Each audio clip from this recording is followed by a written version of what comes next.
about what has influenced us individually, which has led to us being a genetically geek family.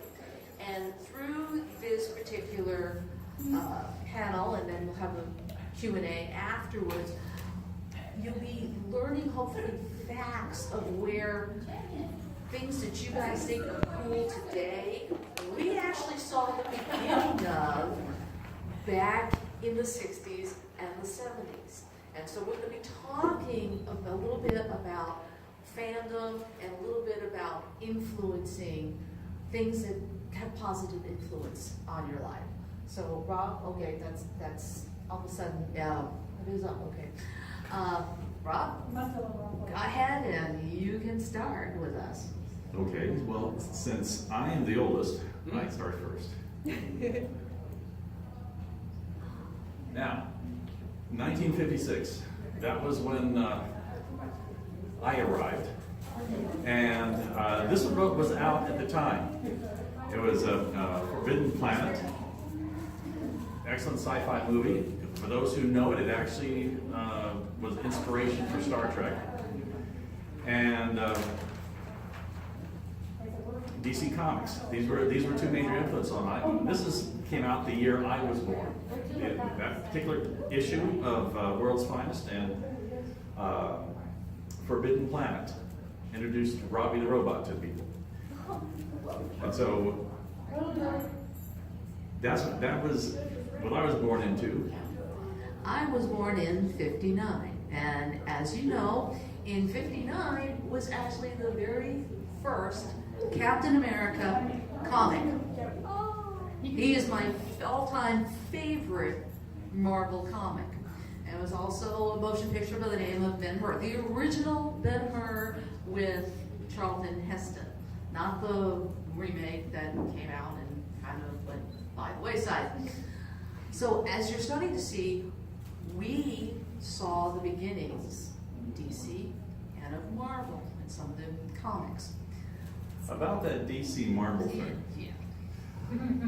I was totally DC. Marvel. Superman, Batman, Flash, Justice League, Wonder Woman, Plastic Man, Metal Men, for those who know that one, and so on. I was Captain America and Thor. Those were my all-time favorite. I did a little bit with Spider-Man a little bit, but it was mostly Thor and Captain America. Those are the ones that influenced me. And then they made me, and I like DC and Marvel. I know, the ultimate blend up. She's a compromise. So these were the comic influences. Beyond that, going into the 60s, we get to my childhood. And I was influenced by, my favorite shows were Lost in Space, Batman, Look at this costume. Johnny Quest, which was my ultimate favorite cartoon, and then a little show called Star Trek. Yeah. So these were what I grew up with, what I was really excited about. But back then, Star Trek was actually one of the more expensive shows that was actually put on at that time, during the 1960s. It was the highest budget per episode. They spent $100,000 per episode, which was crazy. That was a lot of money back in the 1960s. Which was crazy back then. That was a Which lot. is one of the reasons why NBC tried to cancel it after the second season, because it was just too expensive. So this is my childhood growing up in the 60s. Minor things that you'll see. The original Mission Impossible. Ooh, yeah. Never mind what Tom Cruise is doing. This was the original Mission Impossible. And also one, and I don't know, how many of you have ever heard of Thunderbirds?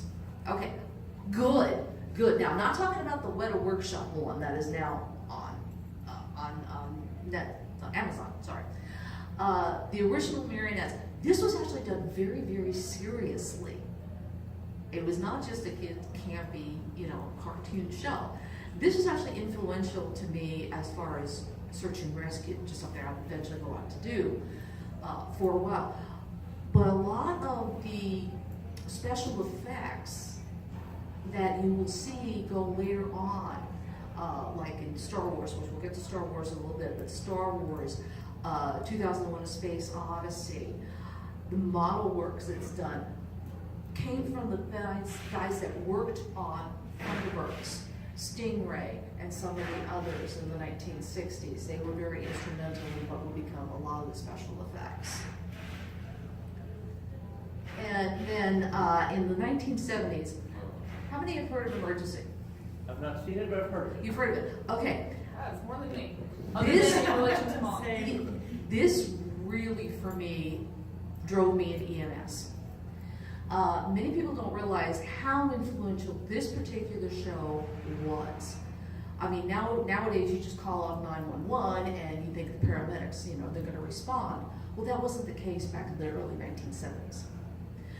In 1973, the Townsend Act was passed in California that basically birthed the paramedic program in California.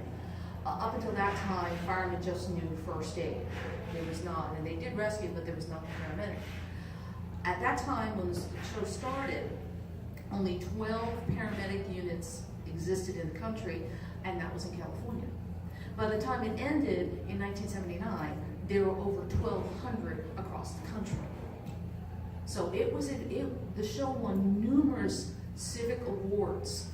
And for me, in the late 70s, I was one of the very few women that were actually out in the field doing EMS and rescue. Woo! And Woo. I went from, thank Yes.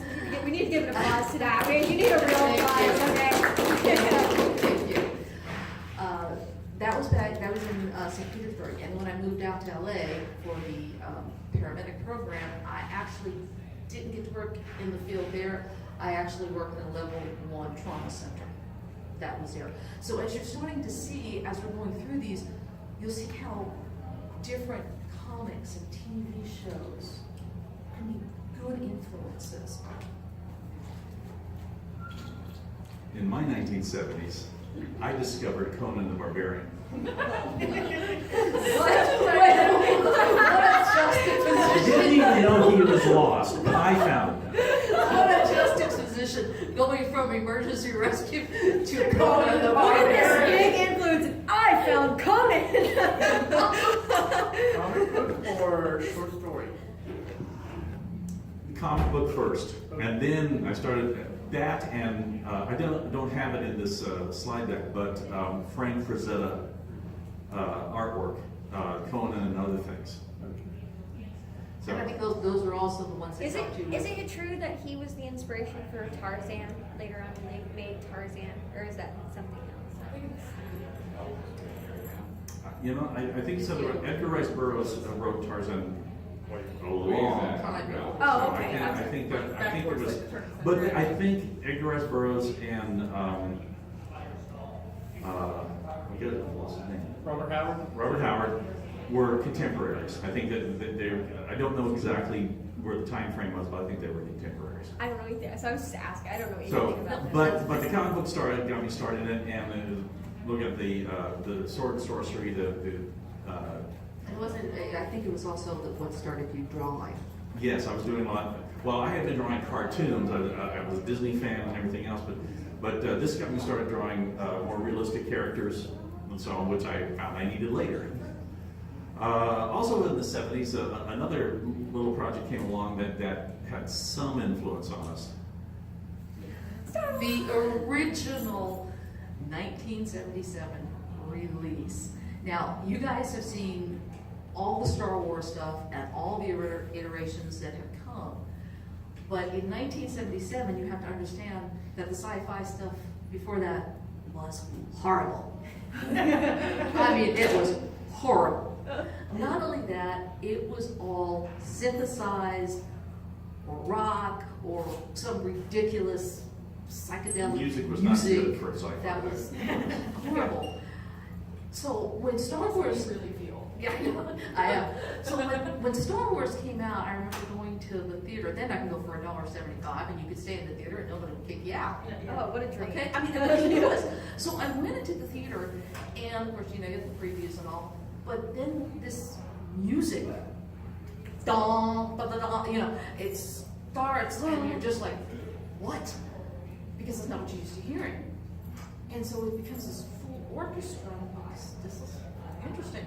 And then you see the little ship go by. Okay, big deal. Then the Death Star comes. Destroyer. The Death Star destroyer comes in. The destroyer comes in over, And keeps going. and keeps Keeps going, going. and keeps going. And I'm like, this is gonna be good. I'm just sitting with my friends going, what? And it was so good. I actually ran home, got my little sister, told her I'm paying for you to come see this movie, and we went back to the theater, and I sat there 3 more times.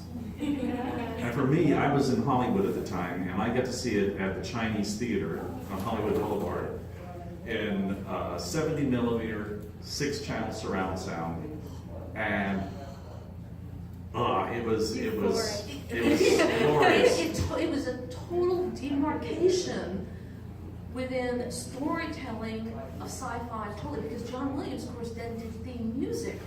That was not done then. The leitmotifs. That was not done. I went out and I bought the 2-record album set at that time. So that was a big. That was a big deal. Now we still had this issue in our family Yeah. about DC, which do you prefer, Marvel, Star Wars or Star Trek? Star Wars. Star Trek. And it's funny because I'm actually also Star Wars, but you can't pass up a good Star Trek dress. And I do love Star Trek. I've seen almost all of them, Voyager and Next Generation being my favorites. But I don't know if I would call myself a Trekkie. My boyfriend definitely, he's a Trekkie. So now we have balance in the Force. My mom's on Star Wars, and then my boyfriend and my dad on Star Trek. Now it's not that I don't like Star Wars. I love Star Wars. I was just Star Trek was first for me. And It's then- first love. Where I put my influence into EMS, this is where his influence went. So now we go into 1981. This is I'm 25 years old, and I get my first break into the television industry. I get hired by Filmation Studios to do storyboards for a number of shows, including Bravestarr, which looks a little bit like Conan, doesn't it? It's a barbarian. And so, All comes full circle. Yes, it really did. and like I said, I was 25 then.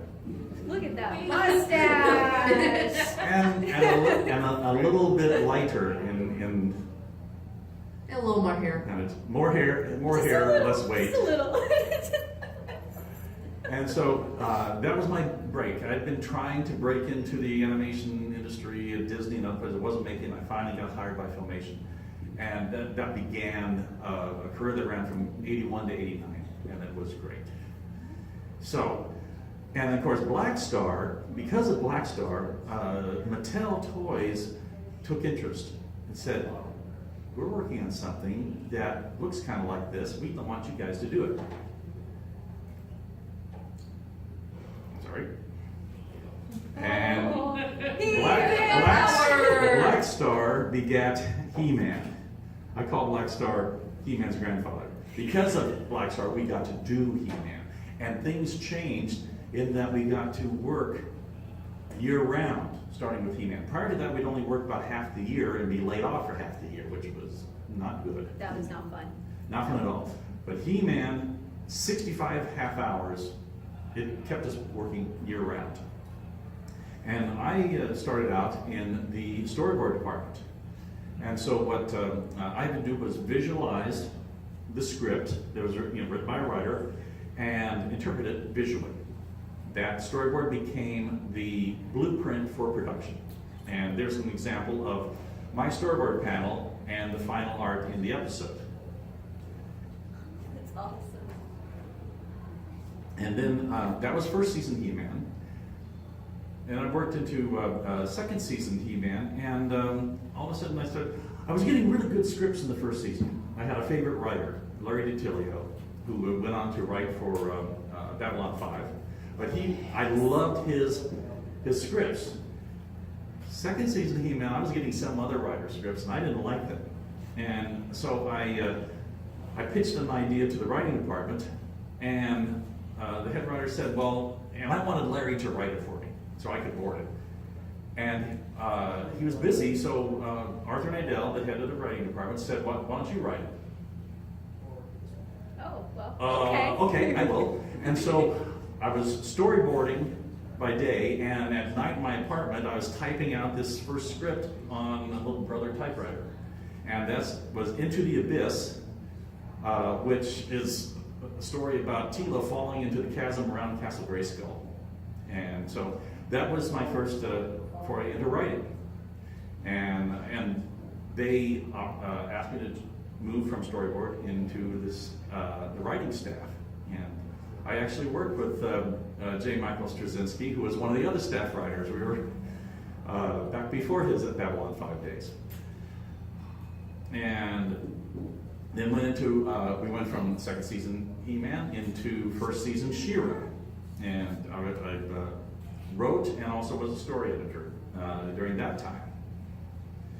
And then during this time, someone else came into his life. Oh, look. Actually, this month will, And I discovered Shawn. this month will be our 34th anniversary. Oh, congratulations! Larry is what brings us together today. That's so nice. And I was also a budding writer, and I actually got to pitch some story ideas to Arthur Nadell. And so I got to do a freelance script for Bravestarr, which was their new series that was coming out, which was actually steampunk before steampunk became cool. But unfortunately, the studio, before the second season, Bravestarr was to come out, and I was going to be getting more script assignments. The studio unfortunately closed. Westinghouse closed down Filmation Studios, 3 hours notice, and it was After 26 years. 26 years. It was not a happy time to do that, but that's what happened. However, something good was coming. Okay, there. She's like, hey, guess who's coming? Me. Ewok baby! Oh my gosh, you are an Ewok. And this is what you can take from. I had forgotten that Dad had put me in the Ewok basket until we were loading this last night. I was like, wait a minute. So yes, 1988, little baby Briana comes into play. So I was born in the 80s, but I consider myself a 90s kid. So I definitely was also a Disney kid. I grew up on all the animated features and the Disney Channel back when it was mostly the animated shows. You know, not to knock the shows now. I'm sure they're great. But okay. Oh no! Yeah. They're so- banned in our house. They cannot watch those channels because it's so like mind-numbing. No. Yeah, I No. feel like 90s was like the golden age of cartoons. It was storytelling. we It was got- beautiful. We got Tailspin, we got Darkwing Duck, which Dad also worked on those. Oh, he did. I did the Darkwing Duck show, and after that I got known as a Disney artist. One job. One job. I took it. It was worth a master's degree on my resume. Yeah. So those were big influences for me of Disney, both in art and geek fashion and cosplay and storytelling and various things. And then comes the 2000s with my two most influential movies of my life. The first being Lord of the Rings, Fellowship of the Ring. That was the absolute game changer. Like, I'd always been interested in movies, but it was kind of like, oh, that thing that I would love, that, oh yeah, sure, that would be fun to do one day. And then Fellowship of the Ring came out, and that was my Star Wars moment. Because up until then, fantasy was kind of campy. There were nice attempts, but then this just was so intense and so well thought out and such an amazing adaptation, and it just took the level of filmmaking to a whole other level. And I remember this was sitting there in the theater going, this is what I want to do with my life. Like, there's no question, this is what I'm doing. And then we had The Matrix, which was a similar thing for me. I kid you not, my senior yearbook picture is me in a Trinity costume standing in front of the American flag. I love it. I would have put it up there, but I couldn't find it. Yeah, we couldn't find it last Iconic. night. Now for me, in terms of future jobs, both of those movies were very, very heavy influences into that, and I'll get that in a minute. Also Star Wars. Those are my top three, is Yes. Star Wars, Fellowship of the Ring, and Let's go with that. Because of this, at this particular time, when she was this age, 12, oh yeah, that's my 13, first cosplay too. that was the first cosplay. High school. Yeah, she was thinking about the fantasy. Well, the same thing in books. Fantasy books were not that great back at that time. There are very few of them. There were very few, and you could read Lord of the Rings so many times, and Dragon Riders occur. So, because of my history of writing and the history in storytelling for children, she comes to me and asks me, "Can I write her a book?" Hey mom, I'm bored. I don't have anything else to read. You're a writer. Can you write me a fantasy novel? Yeah, That's It so was something wholesome. like that. it was something like that. Seriously. So that is how Alon started. It's all my fault. It's all her fault.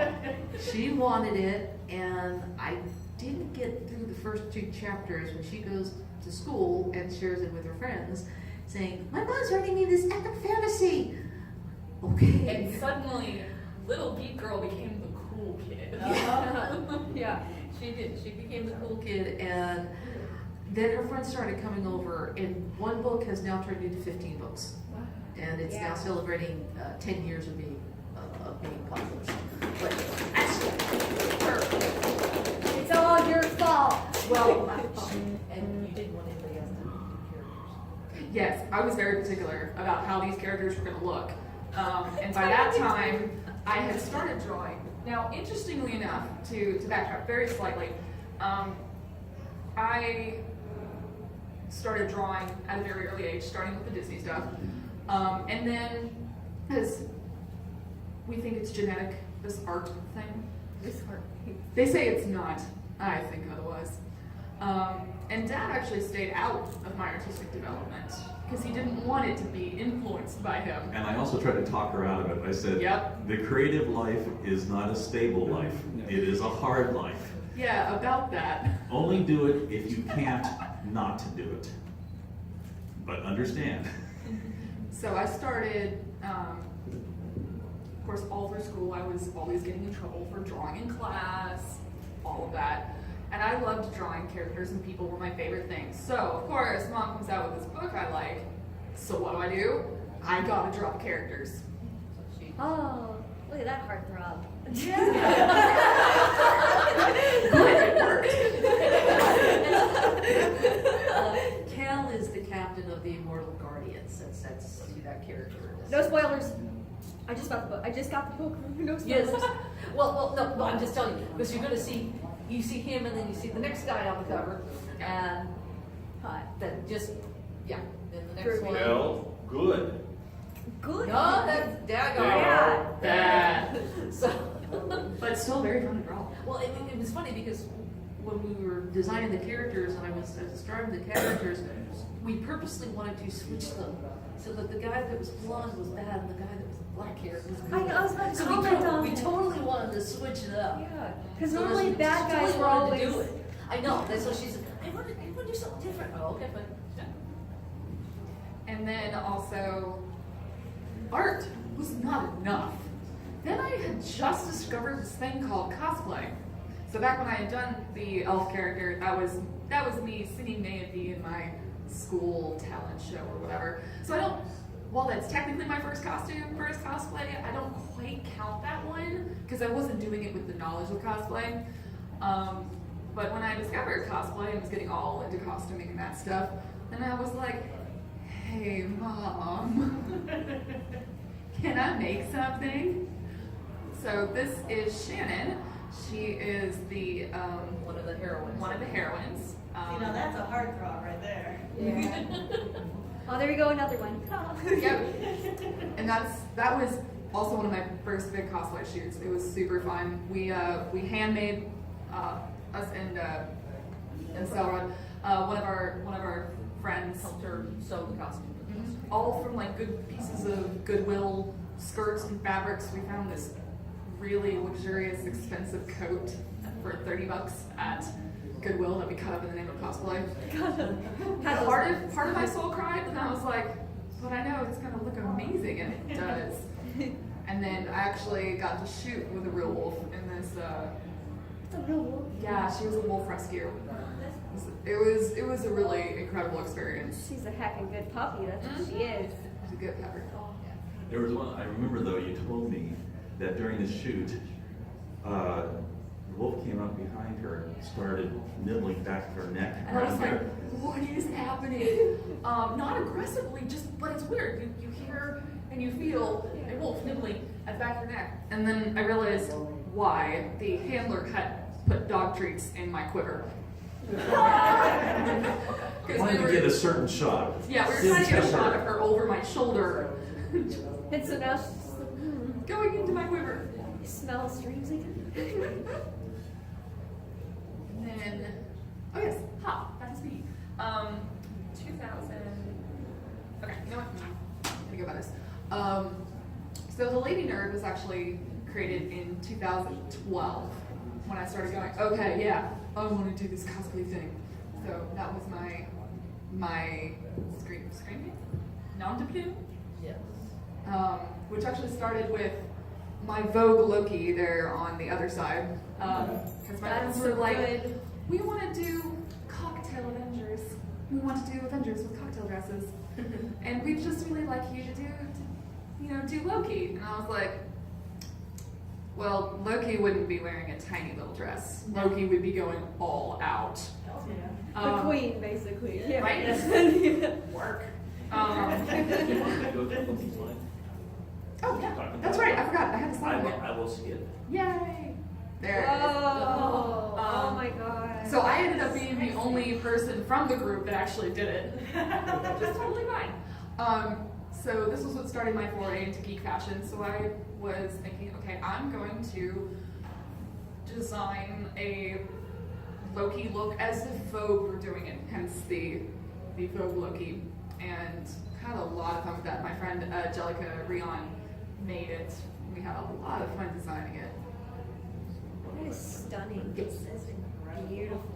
That's incredible. Yeah, I'm that really photo proud of that right one. there. That's a hell of a. That reminds me of we did marketing photo shoots for a fashion designer, and we had a similar like stance that they had to do and everything. And you could have so been a model for her. Oh, she's done runway. Oh yeah, I am also a professional. Oh, we're getting there. Okay. We kind of skipped ahead to get to Loki. We're going to go back in time Yeah. now. Okay, back in time. Now, I'll make a very quick note and not park on it, but yes, I do professional modeling as well. So that was also what went into Vogue Loki, was I wanted to combine all those little skill sets. This goes, We become unstuck in time and then come back. yeah, when we were doing this PowerPoint, I was like, we were fine on their slides, and then we got to mine, and I was like, I don't know where to put mine. They all kind of run together. So I used to work at the Tennessee Renaissance Festival. I worked, So cool. yeah. That was always one of my favorites. Was that Thank little you. Yeah, they actually used it. They took it that year and used her for advertising as the face of the Ren Fest. So I was. yeah. I love your fawn fairy. That is Thank so you. I love my dear fairy so much. That was a lot of fun. So cute. So I managed to run the whole circuit of a peasant, noble, and fairy. That was also where I started really trying to hone my costume design skills and baby acting skills. That's where that started. People at the Tennessee Ren Fest still talk about Kit Tanner. Oh yeah. My character in 2007 was a peasant pickpocket. And I still had people recognizing me 5 years later at Starbucks. I guess that was a memorable character. It is. I just went around, picking the pockets of other cast members. Disclaimer. Yes, disclaimer. Not just random people. And they would always have things like they would have like random pearls hanging off the sides and looking around like, oh, I'm just going to stand here for a second. I do the whole creep up thing, and I realized, man, people love physical comedy, and that stuck with me. It is super fun. And then more cosplay. So of course on the left we have Shannon, and my love of costume design actually went into cosplay, because I'm one of those people that I like to go as screen accurate as I can within reason. Because for me, being a movie girl, like I loved, here's where we go back to Lord of the Rings, I loved the intense detail that they went into with their costumes. And so any costume I designed, I wanted it to be like that level. Hold on a minute. And so that's what happened with my Tomb Raider there in the middle, and my Rey, which I also got to learn some of that skill set when I lived in New Zealand in 2008, because I was trying real hard to break into their film industry. Got real close, but yeah, Weta is a huge, huge influence on me. And then as we started with Vogue Loki, I started doing more on geek fashion, because I will fully admit I've been getting farther and farther away from just straight up cosplay. Lots of drama sometimes in certain communities. Honey, I left. Yeah. At some point, you're like, I can't do it anymore, and you If hightail it's it not out. joyful, that it's time to do something else. But it's like I found so much joy in creating, and I didn't want to compete with anybody else. You know, it's yes, there are masquerade contests, but it's not a competition. It should be about the joy of the character and the costume. And then I discovered geek fashion, and I think other people also know it as Disney bounding. And so hence this, where I just saw this at H&M in the mall and was like, oh my gosh, that is a Star Trek Next Generation dress. Got it, you know, put the Starfleet earrings with it, and then, you know, did photo shoot. And then I've got just a Star Wars, hot style, nice Star Wars tee. I've got my own Tony Stark on the right, and then an Imperial officer on the bottom. And it's something that like you get to take into your everyday life. Because I'm like, I don't want to just cosplay on the weekends, but I can't actually cosplay during normal life. But now I can. So cool. And then, so that thing earlier when I was saying Dad was staying out of my artistic development and trying to dissuade me from getting into art, yeah, how did that work out? You tell us. When you start listening to me, I'll mark that down on the calendar. Though to be fair, and I knew how hard it was, and I was even trying to do other things. I actually went to school for film directing, which, while I'm good at it, when I lived in New Zealand and I was around other directors, I'm going, it is so stressful and it is just all consuming. You eat, live, and breathe film, and that is nothing else. I give applause for those who do that, but that's not me. I like balance in my life. So, and then I knew I was an artist, and oh no, I was an artist who was good at directing. And then Dad went, oh no, she's got the gift. She's got the gift. It's unavoidable now. She's Yeah, going so down I like that. to say that being a storyboard artist in my family is genetic. The only difference is Dad went animation and I went live action. So I recently retired. That feels so weird to say. Already? Right. At 30, I recently retired from storyboarding due to some wrist and brain injury issues. But I worked for 10 years. I worked on things like Sleepy Hollow. I worked on ABC's Notorious, which is there on the left. And they actually they shot really close to my storyboards, which is just really cool to see. I also worked for Marvel's motion comic division via a company here in Nashville before they shut that down. So yeah, I managed to get a lot of work in. Well, one thing, she kind of touched on it about the brain issues, but she didn't tell you that 4 years ago she was nearly killed in an accident and had double TBI. So what you see today is a miracle just sitting up here for that. Blessings on your sweet heart. So we're blessed that she's still. But as you can see from what we've been talking about and going through, you can see that you can take some really good inspirations from TV, from movies, and from comics or whatever, or books or whatever it is, and you can turn it into a positive influence in someone's life. So Briana, what are you doing now? Good question. And going back with what Mom said, and then sometimes you can turn it into a job. So I work now in film and television. Actually, no, I've been working in film and television for 10 years. I've been doing anything from storyboards to concept art to wardrobe to being an extra PA and a stand-in and photo double, which is a lot of what I do now, and it is super fun. I mainly work now on the TV show called The Gifted on Fox, the X-Men show. As a stand-in, we're basically 3 actors. We get paired in look to an actor, height, general coloring. It's basically, it takes a hot minute. It can take anywhere from like 30 minutes to 4 hours to set up a shot. And they don't want to wear the actors out. So they have us come in. We can do everything from just standing there, hence the word stand in, to running lines, to running, not full on stunts by any means, but literally running and jumping and anything to help them figure out camera blocking and lighting setups. And then we switch off when the actors come in already. You're like a guinea pig. Yes, and on the left there is my very lovely actress and my sweet friend, Emma DeMont.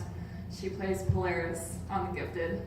That was one of the days I got to photo double, and photo double days were selfie days. Oh yeah. So, What's the one in the middle? these are all from The Gifted. I have pictures from other shows that I've worked on, but these were some of the best. That was, well, I don't want to give any spoilers if you haven't watched season 2, but there is a baby somewhere in there, and they actually had me holding the baby for the first few episodes instead of Emma. So I am photo doubling there. So there will be random times during the show that you'll see a pair of hands, or you'll see the back of the head, or a shoulder, or some weird angle like that, and it's usually me. Okay. And this last pair, here's the stand-ins, all of them. Yeah. And then there's the final shot with the actors. So you can see how that gets set up. So now we'd like to open the floor if you have any questions, which might be It's your interesting. turn, Victoria. Oh Yes. I don't want want to saving up questions. I know, but I don't want to like dominate the field. I want someone else to ask before I go crazy. Nobody's gonna ask. Okay, let's keep going. All right. So my first question, first series of questions is for you. What do you do now? Now that you're Well, when Filmation closed down, tried to get on at other places, but with 400 people losing their jobs all at one time, there wasn't enough room at all the other studios. I was in talks with Joe Barbera to come on there, but it just didn't work out. We were wanting to get out of Los Angeles, so I flew out here. We had family in Tennessee. I looked and said, we can get twice the house for half the price. This might be a good thing to do. So I went back to LA and said, well, okay, let's see if we can sell a house. Sold in 8 hours. So we're going to Tennessee to be getting out here. There aren't cartoon storyboard jobs here. Yeah. So I started doing storyboards for ad agencies, doing TV commercials and so on. Freelanced for some stuff in LA for a few years, and then I learned graphic design. And so now I work in, it's not as exciting as TV cartoons, but I do graphic design, corporate communications for a gaming company. awesome. So it's still cool. Which company? The company is VGT, Video Gaming Technologies. Oh, okay. And they're based in Franklin, in Cool Springs area. We make bingo slot machines for Oklahoma Indian casinos. That's pretty cool. It pays the bills. Hey, Hey, I love it. it's good, and every once in a while I get invited to these events. In August, I was out in LA at a He-Man convention, and that was a lot of fun. Saw some people I hadn't seen in 30 years, and from the old days. So this kind of keeps it alive, and it's great to talk to the fans. What would you say is your proudest work? Right up there. Oh, you know what? That's a good answer. You did give that answer. No, I enjoyed working on He-Man. I enjoy I'd work on Shawn's books. He does the graphic design and he takes her character design and flushes Like them you out. saw the color version. So The drawing was hers. The color version was my color version of hers. Yeah. That So, is, yeah, that's yeah, we awesome. kind of keep the family thing going. Okay, all right.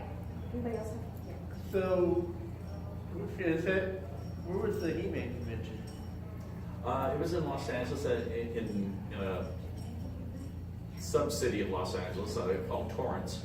Okay. And I've been there about 3 times. It's called Yes, PowerCon. Yeah. In past, they mixed it with Thundercats. I think this one was just He-Man and She-Ra. They have one every year.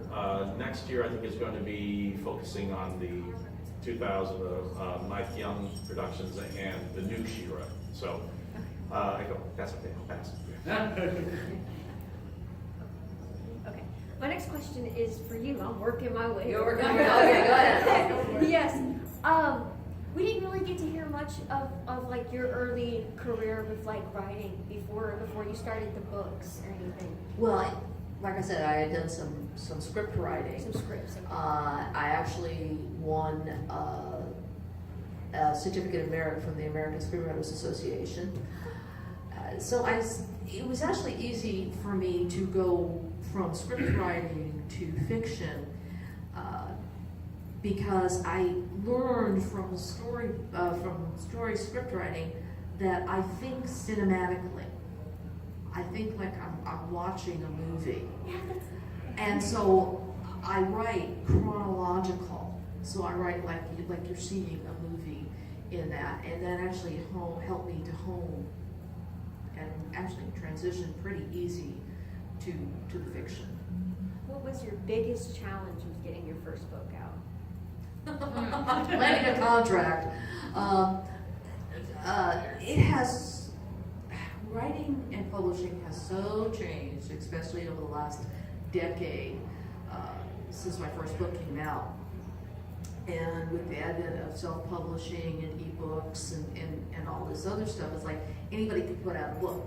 Just because you can doesn't mean you should, but you can do that. But I went the traditional route first. I pitched to an agent, I got signed by an agent, and the agent pitched and got me a contract, and so on and so forth. And of course, you think that's the brass ring.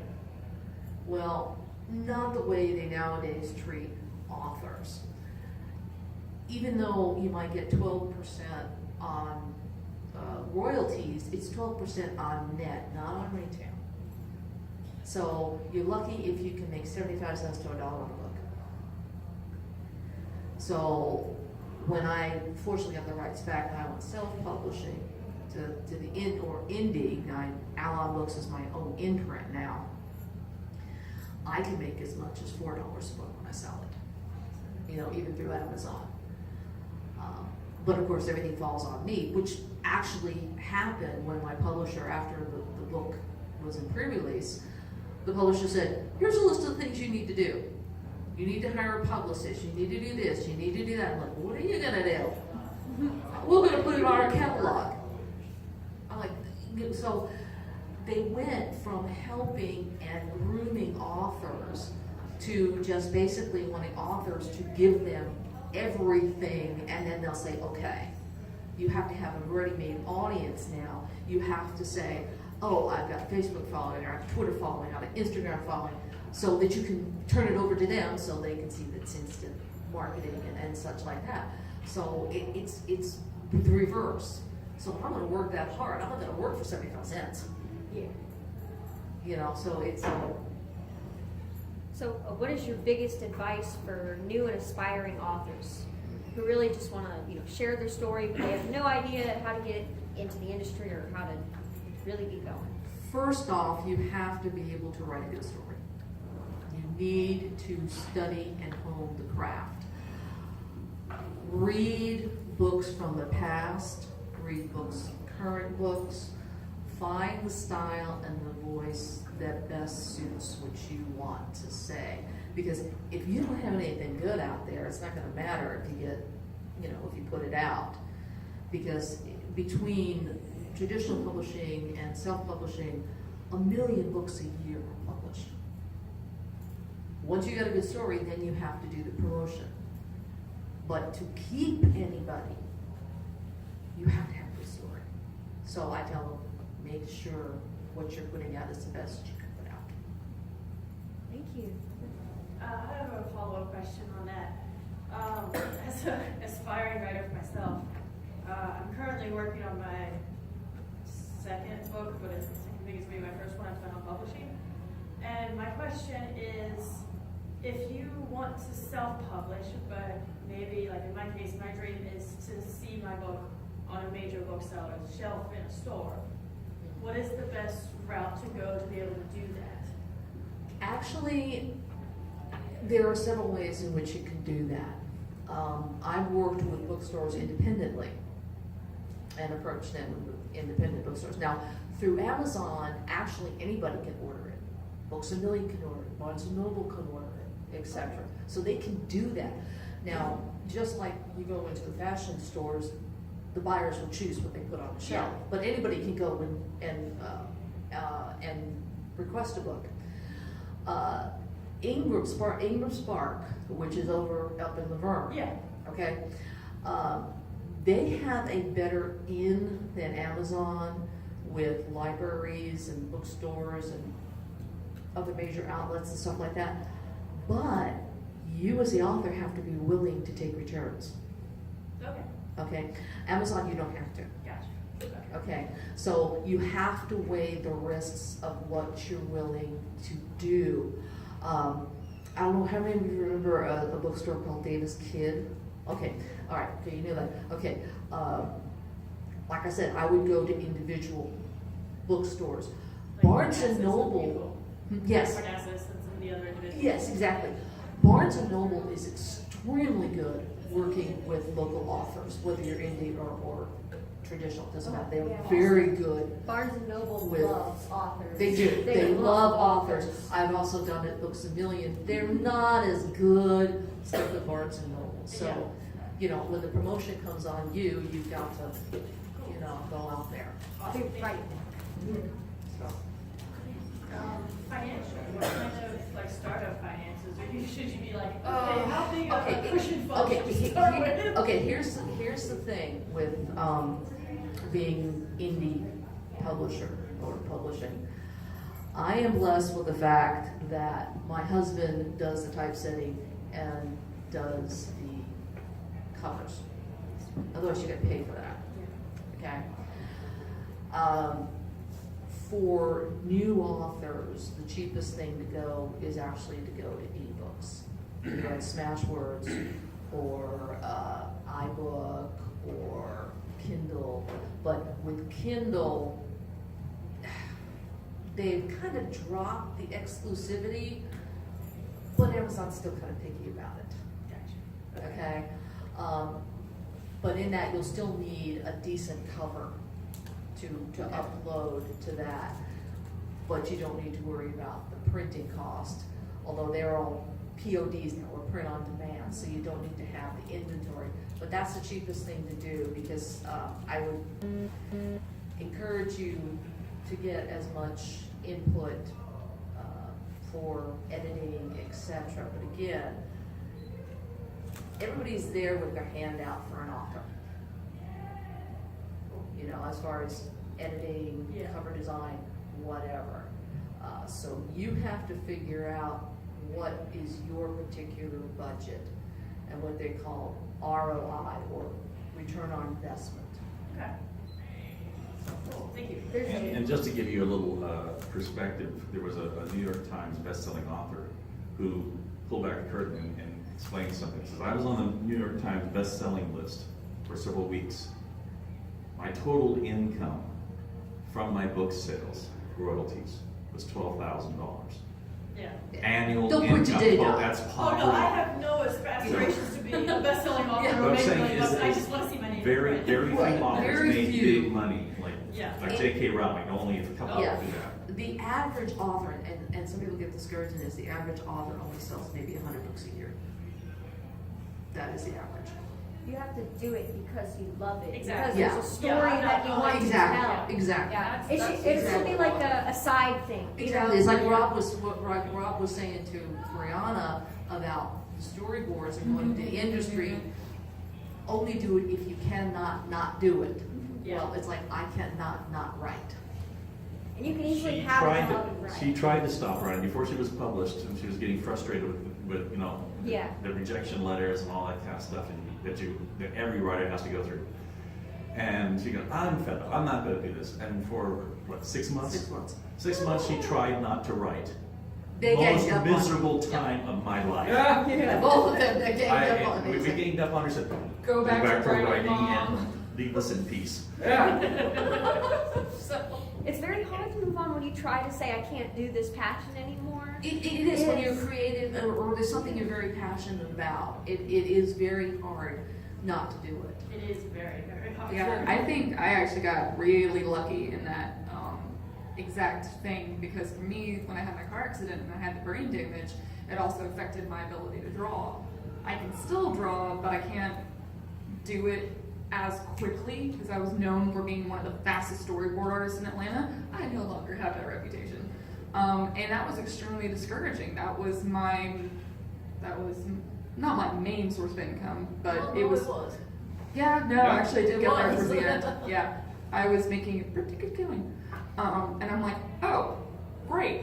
That ability, it's not gone, but when you've got you're called in by a director on a Friday and you've got to storyboard 3 scenes for them to shoot on Monday, which is unreal, the deadlines. I was like, oh, great. I can't do anything, and I don't want to be an extra the rest of my life. That's not it. It's fun, but it's not feasible. What am I going to do?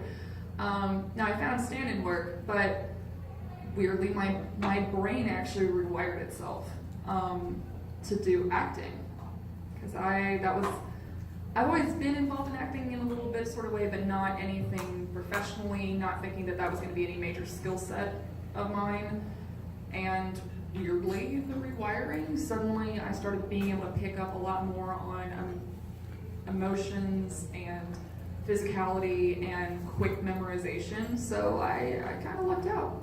I haven't broken into acting quite yet, but Sounds like you're on the right path. yeah, thanks. But it's an interesting thing that even sometimes when what did they say, the one door closes, another opens. Well, I see by the time, it's almost the end. So is there any other questions? I just wanted to say thank you. Y'all had a big influence on my life, especially I was 10 when M.A.C.K came out, and that was one of the best things. And I'm Native American, so Bravestarr was a big influential part of it, because we were like the only ones in the military that were Native American, so we got picked on a lot when I was a kid. So, but that's one thing. But as far as the rescue stuff you were talking about for Chips was my show, and I've been a motor cop for 23 years. There you go. So There you go. Thank you. I've done that for years. I love Sleeping Hollow, one of my favorites. So Yay. y'all have a big influence on my life, and I just wanted Oh, to say thank you. Thank you. I have you last. I was just gonna ask, I saw that you did some of the original Ghostbusters cartoons. Would you like to speak about that a little bit? Well, there are remember Ghostbusters thinking, and I there's loved it. Ghostbusters. Yeah. And I worked on, well, in the 70s there was a live action show called Ghostbusters with Forrest Tucker and Larry Storch from the F Troop days of the 60s. And it had an ape, guy in a girl suit. It was really low budget, kind of silly. Moved to the 80s, Dan Aykroyd comes up with this Ghostbusters movie. And basically, in the old series, they would go zap ghosts with the dematerializer. At any rate, we ended up suing them and getting a part of the money off of Dan Aykroyd's movie, and then we decided we were going to do our own TV series based upon our own old series, rather than just doing Columbia's. But they got ticked at us, and they started their own studio and came out with the real Ghostbusters, which kicked our butts. It was not the best decision made by management. I had no say in it, but So yours is the one with the two guys in the grill. and the gorilla. Okay, I guess I'll let Jake, it no, here's the humor in it. Jake Kong, Eddie Spencer, and Tracy the Ape. So you've got the blonde guy named Kong, you've got the short fat guy named Eddie Spencer. Tracy is the ape. And the humor was at that level throughout. And the opening sequence, it had something with like a roller coaster, right? Well, they had kind of a transformation sequence where they were, got backpacks put on and Yes. got picked up and dropped in things. Yes, So, sir. yeah, lots of silliness. What is the best lesson or the greatest lesson that you've learned in your line of work? What is something that really stuck out to you while you were working that taught you something that you'll never forget? That's a heavy question. Because there have been lots of lessons. But I think probably the biggest one that I've learned is to have compassion for other people. Like I have so much more compassion and empathy for celebrities now that I did not have beforehand. Like I had sympathy, but they're still like at that celebrity status and feel so unattainable. You're like, oh, boo-hoo, you're complaining, the crimey river. And now that I've been on set and I see what they go through, and I'm going, oh my gosh, no, those are real major stresses. And the same with directors, the same with various crew members. They don't see their families half the year. So yeah, that's actually been the biggest thing that I've learned, is to truly have compassion and act on that. Like that can mean such a world of difference to people. What do you consider your best work? I consider my best work. I don't know, it's so in transition. My best So crew- far, I guess is So a good far, way, yeah, a good way to say it, because there's more to come. Yes, it's true. Best crew work is definitely The Gifted. That's also the best show I've worked on. Storyboarding? Actually, that one storyboard that I showed that you could see the Really similar, yeah. Like Yeah, it was just that was the hardest storyboard job I've ever done.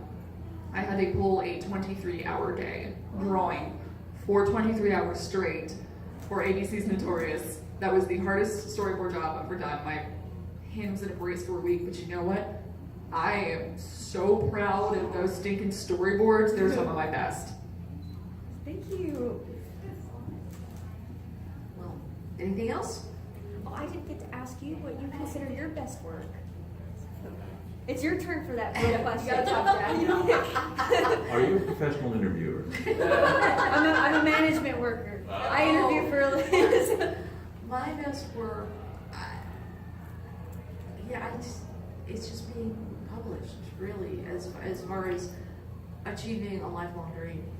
I mean, it's really what it is. When I hear from fans, and I'm like, okay, it's You get fan letters? yeah, Oh, yeah, I that's do. so cool. Yeah, because some of them are little kids. Just like with kid books, but yeah, that's how I think it is. Well, we thank you all for coming, and we hope you enjoyed the con today, and maybe we'll see some of you back tomorrow. If you randomly think about more questions, you're like, oh, I meant to ask that. And if we're back at the table, it will be here tomorrow.